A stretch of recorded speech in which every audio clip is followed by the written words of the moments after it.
గౌరవనీయులు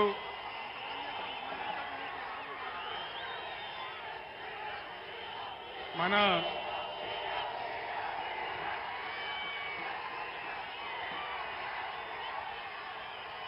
Khammam parliament BRS అభ్యర్థి BRS party Lok Sabha పక్ష నాయకులు గౌరవనీయులు శ్రీ నామా నాగేశ్వరరావు గారు, మరో పార్లమెంట్ సభ్యులు గౌరవనీయులు శ్రీ వద్దిరాజు రవిచంద్ర గారు, మాజీ మంత్రివర్యులు ఖమ్మం అభివృద్ధి ప్రదాత శ్రీ పువ్వాడ అజయ్ గారు,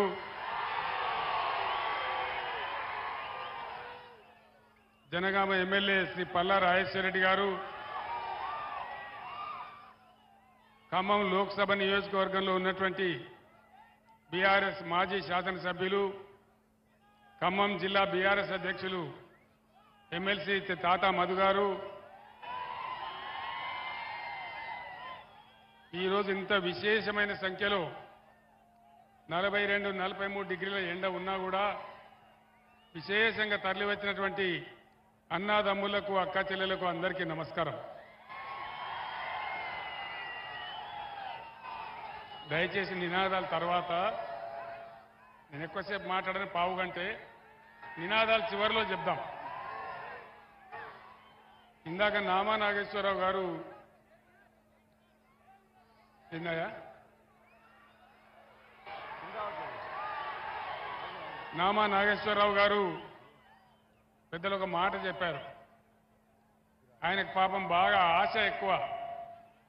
నా రాష్ట్రం బాగుపడాలా, నా జిల్లా బాగుపడాలా అనే ఒక ఉబలాటంతో ఆయన కొంచెం ఆరాటపడతా ఉంటారు. ఒక సందర్భంలో ఏమైందంటే తెలంగాణలో పంటలు పంజాబ్తో తనదన్నే స్థాయికి పోయినాం. మనం 3.5 కోట్ల టన్నుల వడ్లు పండించినాం కష్టపడి. కేంద్ర ప్రభుత్వం మొండికేసింది, మేము ధాన్యం కొనం. మన ఎంపీలు నామా నాగేశ్వరరావు గారి నాయకత్వంలో పోయి అడిగినారు ఆ మంత్రిని, యాసంగిలో కొంచెం నూకైతుందండి, అది కొనాలంటే ఆ మెదడు తక్కువ మంత్రి మీ తెలంగాణ ప్రజలు నూకలు తినమనండి అని చెప్పినాడు. దాంతో అందరం కూడా ఏమైందా తమ్ముడు ప్లీజ్ సౌండ్ ఏందా, సౌండ్ చూడు. మొత్తం క్యాబినెట్, తెలంగాణ క్యాబినెట్, ఎంపీలు, ఎమ్మెల్యేలు, ఎమ్మెల్సీలు అందరం కూడా పోయి ఢిల్లీలో ధర్నా చేసినాం. కానీ ఆ సందర్భంలో ఒక్క బీజేపీ ఎంపీ కానీ, ఒక్క కాంగ్రెస్ ఎంపీ కానీ ఎవడు కనీసం నోరు కూడా తెరవలేదు. తెలంగాణ ఓట్లు కావాలి కానీ తెలంగాణ రైతుల సమస్య వాళ్ళకు పట్టదు. మన వాళ్ళు 9 ఉంటే వాళ్ళు 7 ఉన్నారు, కానీ నోరు తెరవలే, కనీసం మాట్లాడలే. అది ఇంతకుముందు నామాగారు చెప్పినటువంటి మాట. వారికి ఆ బాధ ఉంది. అంతెందుకండి, ఇప్పుడు బీజేపీ నుంచి ఇక్కడ ఒక కేంద్ర మంత్రి ఉన్నాడు, ఒక 3 ఎంపీలు ఉన్నారు, బీజేపీ పార్టీ ఉంది. ఈరోజు నరేంద్ర మోడీ క్లియర్గా చెప్తా ఉన్నాడు, గోదావరి నదిని నేను ఎత్తుకొని పోతా, తమిళనాడుకు కర్ణాటక ఇస్తాను మాట్లాడుతూ ఉన్నాడు. ఒక్కడన్నా మాట్లాడుతున్నాడా? కేంద్ర మంత్రి కిషన్ రెడ్డి మాట్లాడుతున్నాడా? ముఖ్యమంత్రి రేవంత్ రెడ్డి మాట్లాడుతున్నాడా? మరి ఈ దద్దమ్మలు మనకు ఎందుకు అని నేను అడుగుతా ఉన్నా. మనకు ఉన్నటువంటి ఒకే ఒక్క ఆశ గోదావరి. ఖమ్మం జిల్లాలో గత 50-75 సంవత్సరాల స్వతంత్రంలో ఎవరు కూడా ఆలోచన చేయలే. కృష్ణలో నీళ్లు తగ్గినప్పుడల్లా మన పంటలు ఎండిపోవడం, మనం బాధపడడం, నాగార్జున సాగర్ ఆయకట్లో కూడా మనకు ఇబ్బందులు వస్తూ ఉన్నాయి. ఖమ్మం జిల్లా ఇబ్బందులు శాశ్వతంగా తీరాలని బ్రహ్మాండంగా దుమ్ముగూడెం ప్రాంతంలో సీతారామ ప్రాజెక్టు మనం కడతా ఉన్నాం.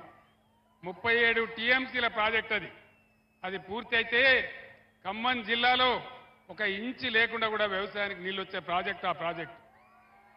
మరి పైన ఇచ్చంపల్లి దగ్గర ప్రాజెక్టు కట్టి నేను కర్ణాటకకు తమిళనాడు నీళ్లు తీసుకొని పోతా అంటే ఎందుకు వీళ్ళు మాట్లాడడం లేదు?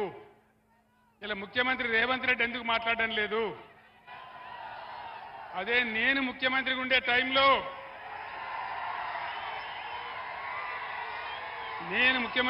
టైంలో నరేంద్ర మోడీ గారు ఇదే ప్రతిపాదన తెచ్చిండు.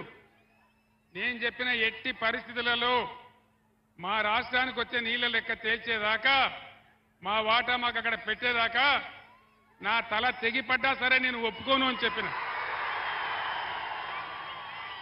అది బీఆర్ఎస్ పార్టీ పాలసీ. మరి వీళ్ళకి ఓట్లు కావాలా, సీట్లు కావాలా, కేంద్ర మంత్రులు కావాలా? కానీ మన సమస్యలు, మన ప్రధానమైనటువంటి సమస్యలు, మన నీళ్లు, మన పంటలు, మన రైతులు వీళ్ళకి పట్టదు. నేను ఒక్కటే మాట మీకు మనవి చేస్తా ఉన్నా. కేంద్రంలో బీజేపీ 400 సీట్లు, 370 సీట్లు గోవిందా, ఏం వస్తలేవు. 200 కూడా దాటే పరిస్థితి లేదనేది మొత్తం యావత్ ప్రపంచం కోడైకూస్తా ఉన్నది. నేను మీకు ఒక మంచి మాట చెప్తా ఉన్నా. ఈసారి రాష్ట్రంలో ఇప్పుడు నేను ఎక్కడికి పోయినా, ఇవాళ 6వ రోజు, ఎక్కడికి పోయినా ఇదే పద్ధతిలో ప్రజలు బ్రహ్మరథం పడతా ఉన్నారు. దాదాపు 12 పార్లమెంట్ సీట్లు మనం గెలవబోతా ఉన్నాం.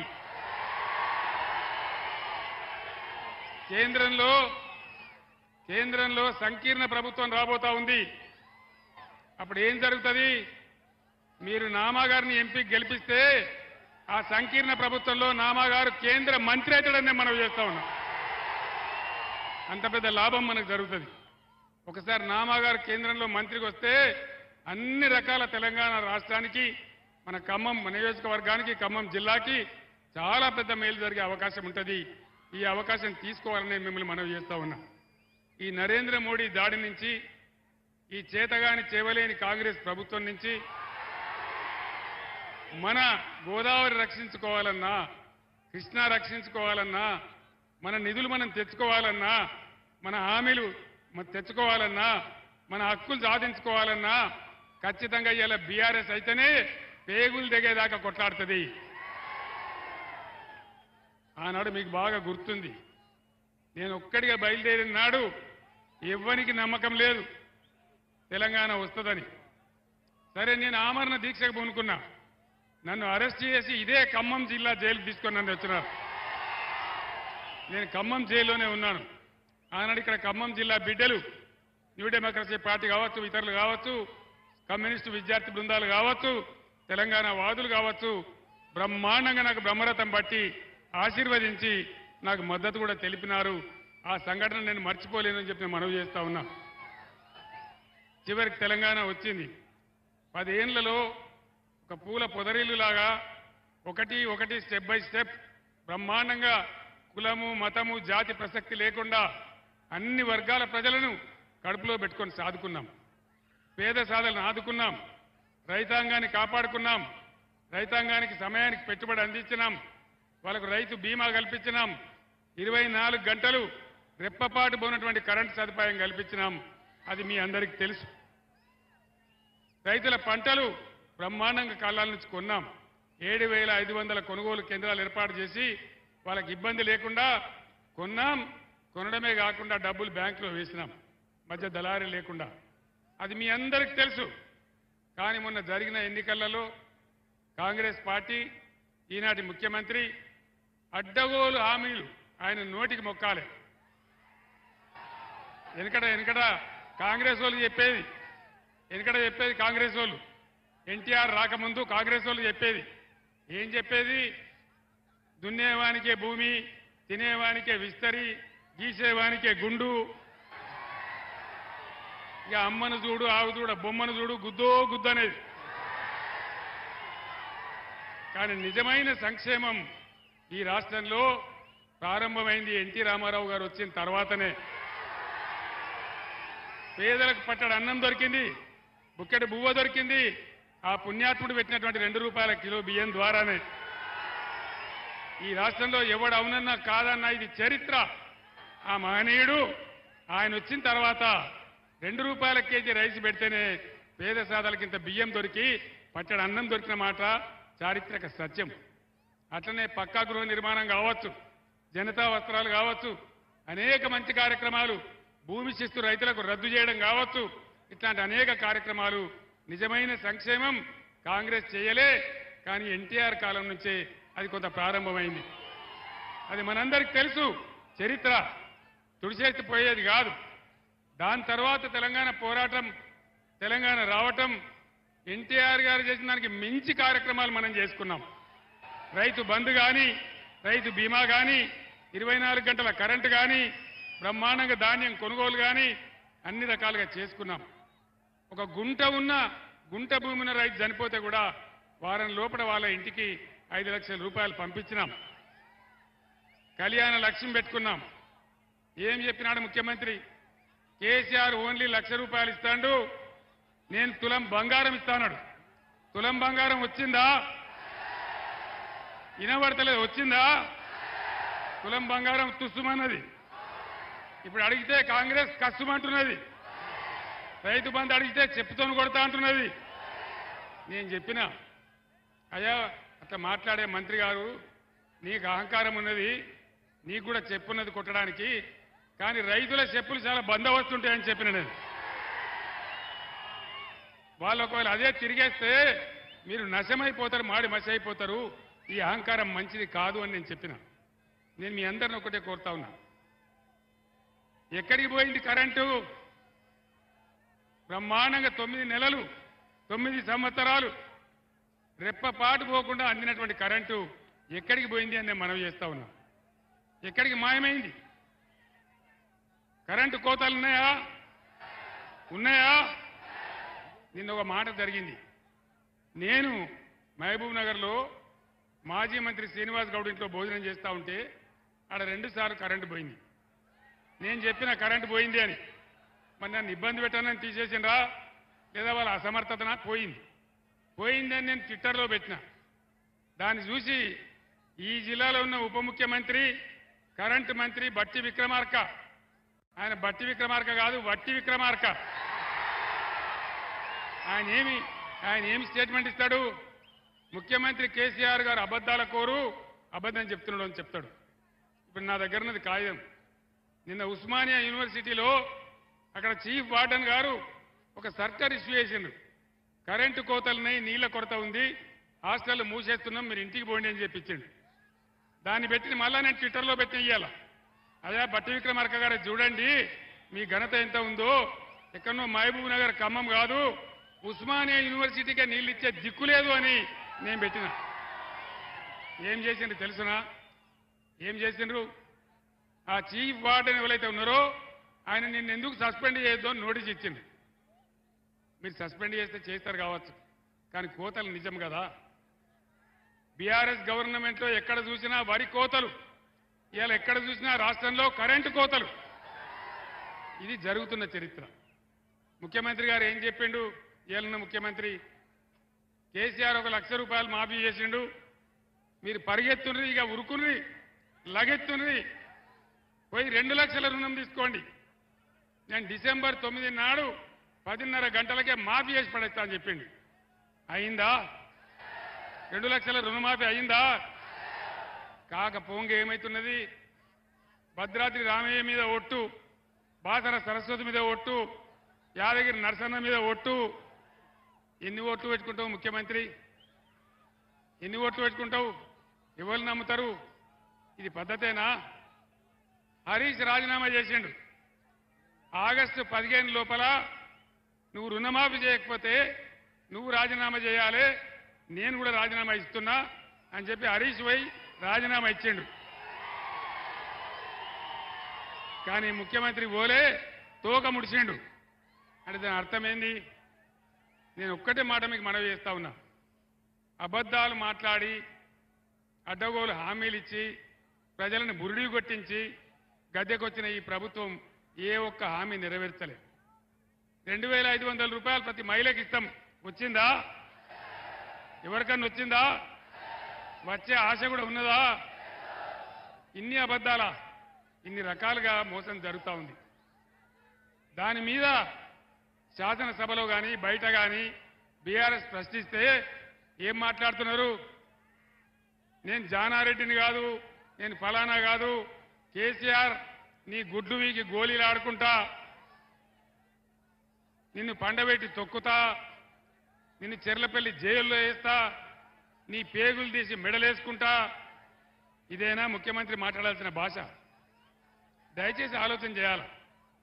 15 సంవత్సరాలు అన్నం తిన్నమో అటుకులు బుక్కినమో ఈ తెలంగాణ చెరను విడిపించడానికి అనేక పోరాటాలు చేసి అనేక లాఠీ దెబ్బలు తిని జైల్లో పోయి ఇప్పుడు కూడా నాకు ఒక రైల్వే కేసు ఉన్నది, నాకు ఇంకా కూడా కేసు ఉన్నది నా మీద. కోర్టు రమ్మని నాకు నోటీస్ ఇస్తా ఉన్నది. ఆ రకంగా ఉన్న వ్యక్తిని పట్టుకొని, తెలంగాణ సాధించి పెట్టిన వ్యక్తిని పట్టుకొని, తెలంగాణను 10 ఏళ్ళు బ్రహ్మాండంగా ఒక ధీమా ఉన్నటువంటి రాష్ట్రంగా తయారు చేసిన ముఖ్యమంత్రిని పట్టుకొని నిన్ను జైల్లో వేస్తా, నిన్ను కొడతా, నిన్ను పండబెట్టి తొక్కుతా, ఇదా భాష? జైల్లో వేస్తా అంటే కేసీఆర్ భయపడతాడా? ఈ జైళ్లకు తోకమాటకు నేను భయపడతానా? నేను జైళ్ళకు భయపడితే తెలంగాణ వచ్చేదా? అందుకే నేను మీతో ప్రార్థించే, దయచేసి ఈ అబద్ధాలు, ఈ మోసం చేసిన వ్యక్తులు వీళ్ళు ఎంతో కాలం ఉండలేరు. వాళ్ళే చెప్పుకుంటున్నారు. బీజేపీ వాళ్ళు స్టేట్మెంట్ ఇస్తున్నారు. పార్లమెంట్ అయిన తెల్లారే రేవంత్ రెడ్డి మా బీజేపీలకు జంపు కొడతాడో అని చెప్తున్నారు. ఎవడు ఎందుకు జంపు కొడతాడో, ఎవడు ఎందులో ఉంటాడో, ఏం జరుగుతుందో తెలియనటువంటి ఒక అనిశ్చిత పరిస్థితి, ఒక భయంకరమైన రాజకీయ అనిశ్చితి. ఒక్కనాడు కూడా ముఖ్యమంత్రి దాన్ని ఖండిస్తలేడు. దాని అర్థమైంది, వాళ్ళకి డెవలప్మెంట్ దృష్టి లేదు, ప్రజల సంక్షేమం లేదు, మంచి చెడ్డలు లేవు, రైతులు లేవు. ఒక్క మాట నేను మనవి చేస్తాను ఖమ్మం జిల్లా ప్రజలకు. నాగార్జున సాగర్లో 495 అడుగులు నీరున్నా కూడా ఆనాడు నేను నీళ్ళు ఇప్పించిన పంటల కోసం నల్లగొండకు, నాగార్జున ఖమ్మం జిల్లాకు ఒక్కసారి కూడా పంటలు ఎండనీయలే. మన పాలేరు ఎప్పుడు కూడా మత్తడి దుంకే పరిస్థితిలో ఉండేది. మీరందరూ కూడా చూస్తున్నారు. ఇవాళ 510 అడుగులు ఉన్నా నేను హెచ్చరించినా కూడా పంటలు ఎండబెట్టింది తప్ప నీళ్లు ఇడవలే. ఇప్పుడే ఆయన ఉపేందర్ రెడ్డి గారు చెప్తా ఉన్నాడు,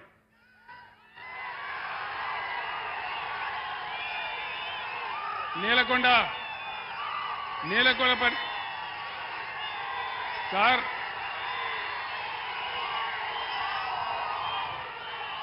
మా నీలకొండపల్లి, మా కాన్స్టిట్యున్సీలో నీలకొండపల్లి మండలంలో పంటలు ఎండిపోయినాయి బాగా అని చెప్తా ఉన్నాడు. నేను అడిగిన, నాకు ఆశ్చర్యం వేసింది.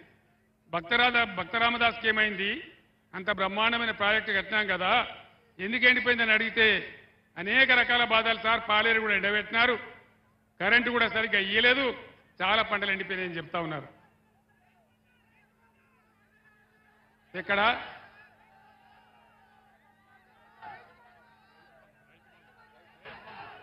రైతు బంధు రాలే? రైతు బంధు అందరికీ రాలేదా? మరి యుద్ధం చేద్దామా, పోరాడదామా? మీ అందరు నేను ఒకటే కోరుతున్నా, ఈ కాంగ్రెస్ పార్టీ అడ్డగోలు హామీలు ఇచ్చి నాకు గుర్తు లేకపోతే మీరు గుర్తు చేస్తా ఉన్నారు. రైతు బంధు రావాలి. ఎందుకు మాకు బుర్రలేక పెట్టిన మా రైతు బంధు ప్రపంచవ్యాప్తంగా ప్రభుత్వ సబ్సిడీ లేకుండా, ప్రభుత్వ సపోర్ట్ లేకుండా ఎంటైర్ వరల్డ్లో ఏ దేశంలో కూడా వ్యవసాయం జరిగే పరిస్థితి లేదు. అశోక్ గులాటి అని ఒక ఆగ్రో ఎకానమిస్ట్తో అనేక మాసాల పాటు చర్చించి మేము నిర్ణయం తీసుకొని మన రైతులను నిలబెట్టాలి అని ఒక 4-5 కార్యక్రమాలు చేసినాం. రైతు బంధు ఇచ్చినాం, కరెంట్ ఇచ్చినాం, నీటి తీరువా లేకుండా ఇచ్చినాం, వాళ్ళకి అన్ని మాఫీ చేసినాం, నీటి తీరువా పాత బకాయిలు కూడా రద్దు చేసినాం, ధాన్యం కొనుగోలు చేసినాం. ఈ రకంగా రైతులను ఆదుకున్నాం. వీళ్ళు వచ్చి ఇప్పుడు ఏం మాట్లాడతారు, మేము 5 ఎకరాలు ఉంటేనే ఇస్తాం, 5 ఎకరాలకు మించి ఇయ్యం అంటే 6 ఎకరాల నోడు కోటీశ్వరుడా, 7 ఎకరాల నోడు కోటీశ్వరుడా? నువ్వు 20-25 ఎకరాల తర్వాత ఇయ్య అంటే కొంత అర్థం ఉంటుంది, కానీ 10 ఎకరాలకు కూడా ఎగబెడతామంటే ఇది ఎక్కడ న్యాయం అని చెప్పి నేను మనవి చేస్తా ఉన్నా. వీళ్ళ మెడలు వంచి మళ్ళా పాత పద్ధతిలోనే మంచిగా జరిగేటట్టు చెయ్యాలి. ఆ పని జరగాలంటే మీరు బీఆర్ఎస్కు బలం ఇయ్యాలి. ఇంకొక మాట, అజయ్ గారి నాయకత్వంలో ఖమ్మంలో లకారం చెరువు కానీ, మంచినీటి వ్యవస్థ కానీ ఎంత బ్రహ్మాండంగా జరిగినాయి, ఎంత అద్భుతమైన ఫలితాలు వచ్చినాయి. ఇవాళ ఖమ్మం పట్టణంలో ఎన్ని రోజులకోసారి వస్తున్నాయి నీళ్లు? 3 రోజులకోసారి. ఈ గతి ఎందుకు వచ్చింది మనకు? మళ్ళా వాటర్ ట్యాంకర్లు కొనుక్కునే దుర్గతి ఇంత తొందరలోనే ఎందుకు వచ్చింది? ఈ బాధలు ఎందుకు వచ్చినాయి? నీళ్లు లేకనా, చేత కాకనా, చేవ లేకనా, కాంగ్రెస్ ప్రభుత్వ అసమర్థతనా? దయచేసి ఆలోచించాలని చెప్పి నేను కోరుతా ఉన్నా. మనం పిచ్చి ఆవేశంలో కాకుండా వాస్తవాలు కూర్చొని ఆలోచిస్తే 3-4 నెలల్లోనే ఇవి మాయమవుతాయా? 9 ఏళ్లు కేసీఆర్ హయాంలో కరెంటు నడిచిందే, మరి ఇవాళ ఎందుకు మాయమైంది? ఇదే జిల్లాలో వ్యవసాయ మంత్రి, పక్క నల్గొండ జిల్లాలో నీటి శాఖ మంత్రి, ఇద్దరు మంత్రులు ఉండగా కూడా కాలువలో నీళ్ళు ఎందుకు రాలే? పాలేరు దగ్గర మేమే బద్దలు కొడతాం తూములని రైతులు ఎందుకు పోయి దండయాత్ర చేసిండ్రు? అటువంటి పరిస్థితులు ఎందుకు వచ్చినాయి? ఇవన్నీ కూడా మీరు దయచేసి ముఖ్యంగా యువకులు మీరు చర్చించాలని చెప్పి నేను కోరుతా ఉన్నా.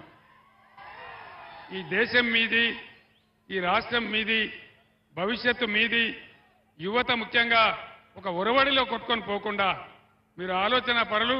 ఖమ్మం చైతన్యవంతమైన జిల్లా, బ్రహ్మాండమైనటువంటి ఆలోచన ఉన్నటువంటి జిల్లా. కాబట్టి దయచేసి మీరందరూ ఆలోచన చేసి నామా నాగేశ్వరరావు గారిని గెలిపించాలి, బీఆర్ఎస్కు బలం ఇవ్వాలి. ఈ ప్రభుత్వం మెడలు వంచి మీ కోరికలన్నీ నెరవేర్చాలంటే బీఆర్ఎస్కు శక్తి కావాలా? ఆ శక్తి మీరే ఇవ్వాలా, మీ నుంచే రావాలా. మొన్నేదో జరిగింది అసెంబ్లీ ఎలక్షన్లో, జరిగింది అయిపోయింది. కానీ మళ్ళా విజృంభించుదాం, పోరాటం చేద్దాం, ముందుకు పోదాం, అన్ని కూడా కాపాడుకుందాం, అభివృద్ధి కార్యక్రమాలు చేద్దాం. గతంలో ఎవడు కూడా, ఏ ముఖ్యమంత్రి కూడా ఖమ్మానికి ఒక మెడికల్ కాలేజీ ఇయ్యలే. బీఆర్ఎస్ హయాంలో ఇటు ఖమ్మానికి అటు కొత్తగూడానికి 2 మెడికల్ కాలేజీలు తెచ్చుకున్నాం. కేంద్ర ప్రభుత్వం జిల్లాకు నవోదయ పాఠశాల ఇయ్యాల. కొత్తగా ఏర్పడ్డ కొత్తగూడానికి రావాలా? వచ్చిందా నవోదయ పాఠశాల? ఎందుకు రాలే? బీజేపీ ఎంపీలు ఏం చేసినారు? కేంద్ర మంత్రి ఏం చేసినాడు? ఏం లాభం లేదు. బీజేపీకి ఓట్లేస్తే గోదావరిలో వేసినట్టు, కాంగ్రెస్కు ఓట్లేస్తే ఏం జరిగిందో మీరు చూస్తూ ఉన్నారు. కాబట్టి దయచేసి మీ అందరినీ కూడా నేను ప్రార్థించేది, ఆవేశం కాకుండా ఆలోచించి బీఆర్ఎస్కు శక్తి ఇచ్చి ఈ రాష్ట్రాన్ని, ఖమ్మాన్ని అందరినీ కూడా ముందుకు తీసుకుపోయేటువంటి ఒక మంచి పద్ధతిలో నిర్మాణం చేసేటువంటి బీఆర్ఎస్కు బలం ఇవ్వాలని పెద్దలు నామా నాగేశ్వరరావు గారు చాలా నిజాయితీపరుడు. మీకు తెలుసు, మీ అందరికీ వివాదం పెట్టుకునేవాడు కాదు. తను ఉన్న శక్తి మేరకు ప్రజలకు పనిచేసేవాడు. పెద్ద స్థాయికి పోయే అవకాశం ఆయనకే ఉంది. కాబట్టి దయచేసి నామా నాగేశ్వరరావు గారికి ఓటేసి వారిని గెలిపించాలని కోరుతూ, ఇంత పెద్ద ఎత్తున వచ్చినటువంటి యువ మిత్రులకు, ప్రజలకు మీ అందరికీ ధన్యవాదాలు తెలియజేస్తూ, జై తెలంగాణ, జై తెలంగాణ, కారు గుర్తుకే, కారు గుర్తుకే, జై తెలంగాణ. ధన్యవాదాలు, అందరికీ ధన్యవాదాలు.